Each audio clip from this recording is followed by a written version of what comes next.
जय श्री कृष्ण। अर्जुन के मन में यह सवाल था कि मैं मारूं तो कैसे मारूं, इन सब लोगों की हत्या कर दूं।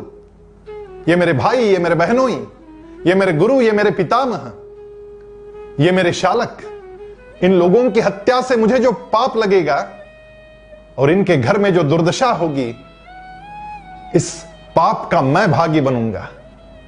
अब यहां पर भगवान गीता का उपदेश जब आरंभ करते हैं, तब आरंभ करते ही वो अर्जुन से कहते हैं कि देह तो नश्वर है और आत्मा है अमर, और इसलिए बिल्कुल वैसा ही होगा जैसे हम पुराने कपड़े बदल देते हैं और नए कपड़े परिधान कर लेते हैं। यहां पर एक बहुत सुंदर श्लोक भगवान अर्जुन से कहते हैं, जातस्य ही ध्रुव मृत्युर ध्रुवम जन्म मृतस्य च तस्माद परिहार्येर्थे न त्वं शोचितुमर्हसि। जातस्य ही ध्रुव मृत्युर, मृत्यु बिल्कुल ध्रुव जैसा अटल है। जन्म और मृत्यु हमारे हाथ में नहीं। मुझे एक वो प्रसंग याद आता है जब मैं कॉलेज में पढ़ा करता था और मेरा एक दोस्त था जिसका नाम था राजू। ये राजू पूना से अक्सर अपने गांव जाया करता था जब भी घर में कोई शादी हो। बाबा जी के लड़के की शादी थी, ये शादी में गया तो राजू की एक भुआ वहां आया करती थी, हर शादी में आती थी। और जैसे ही दुल्हा घोड़ी पर चढ़ता, ये भुआ उसे कहती कि राजू अगली बार नंबर 13 ही। हां, राजू को बड़ा एम्बैरेसिंग लगता कि ये क्या हर बार सबके सामने ऐसी बात करती है। अगली बार मासी की शादी में गया, वहां भी भुआ उपस्थित। जैसे ही घोड़ी पर दुल्हा चढ़ा तो स्वाभाविक रूप से बुआ फिर बोली कि राजू अगला नंबर 13 ही। हां, ऐसा जब 3-4 बार हो गया तो राजू ने सोच लिया कि कभी तो जवाब देना होगा। और एक बार दुखद घटना घट गई। राजू की दादी गुजर गई। राजू फिर गया, बुआ चुपचाप उसके बाजू में खड़ी थी। अब राजू ने मौका देखा और राजू ने कह दिया कि बुआ अगला नंबर 13 ही है, अब घर में सबसे बड़ी तो तू ही है। उस दुख की अवस्था में भी राजू की बुआ को इतना गुस्सा आया कि उसका कोई हिसाब नहीं। गुस्सा किस बात का आया? तो मेरे मरने की बात कर रहा है, मेरे मरने की सोच रहा है।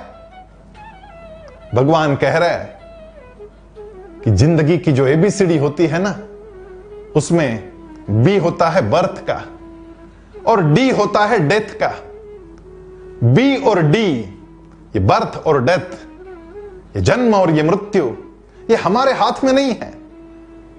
हमारे हाथ में है बीच वाला सी। जातस्य ही ध्रुव मृत्युर ध्रुवम जन्म मृतस्य च। ये जन्म और मरण ये तो चलता रहेगा। जो पैदा हुआ है वो मरेगा, लेकिन ये बी और डी हमारे हाथ में नहीं। हमारे हाथ में है बीच का सी।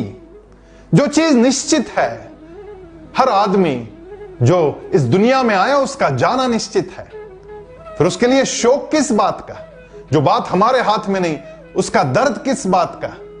भगवान इस बात को समझा रहे हैं कि जो चीज हमारे हाथ में नहीं, उसके बारे में व्यर्थ शोक करने में क्या मतलब। हमारे हाथ में एक ही बात होती है कि उस दर्द को स्वीकार करें। अब उस दर्द को कैसे स्वीकार करें, यह हमारे हाथ में है। वो जो बीच वाला सी है, बी और डी के बीच वाला, वो सी चॉइस का है कि हमारे हाथ में है कि उसको कैसे स्वीकार करें। दुख के साथ या सहजता से, आनंद से। भगवान सिखा रहे कि इसको भी सहजता से स्वीकार करना सीखो। ये बीच वाला जो सी है चॉइस का, ये मानव देह हम लोगों को जो मिला है वो बड़ा दुर्लभ है। और इस मानव देह में एक चीज हमको अक्सर करते आगे बढ़ना पड़ता है। हमने यहां पर क्या कमाया वो सब यहीं छोड़कर जाना है। बस एक चीज हमारे साथ आएगी, वो हमने दूसरों के हृदय में हमारा इमोशनल बैंक अकाउंट कितना स्ट्रांग किया। क्या हमने दूसरों को मदद की? क्या हमने दूसरे के चेहरे पर हंसी खिल जाए इसलिए कुछ प्रयास किया? ये जो इमोशनल बैंक अकाउंट है, इसको स्ट्रॉन्ग करते चलना होगा। हमने बैंक बैलेंस कितना स्ट्रॉन्ग किया, इससे भी ज्यादा महत्वपूर्ण बात यह बन जाती है कि हमने दूसरों के हृदय में हमारा जो इमोशनल बैंक अकाउंट है उसको कितना स्ट्रॉन्ग किया। और इसलिए दूसरों को मदद करते चले, दूसरों के चेहरे की हंसी बढ़ाते चले। और ये जब हम करते रहेंगे तो हम सही अर्थों में अमीर होते जाएंगे। ये अमीरी जो है ये बड़ी महत्वपूर्ण है। ये बी और डी के बीच का जो सी है, चॉइस का, हमने हर चीज को किस चॉइस से लिया, इस पे निर्भर करता है हमारा जीवन कैसे आगे बढ़ेगा, यशस्वी बनेगा या नहीं। तो आइए आज से हम इस सी के ऊपर विशेष ध्यान केंद्रित करें और भगवान के इस उपदेश को अपने जीवन में सही मायने में समझे। जय श्री कृष्ण।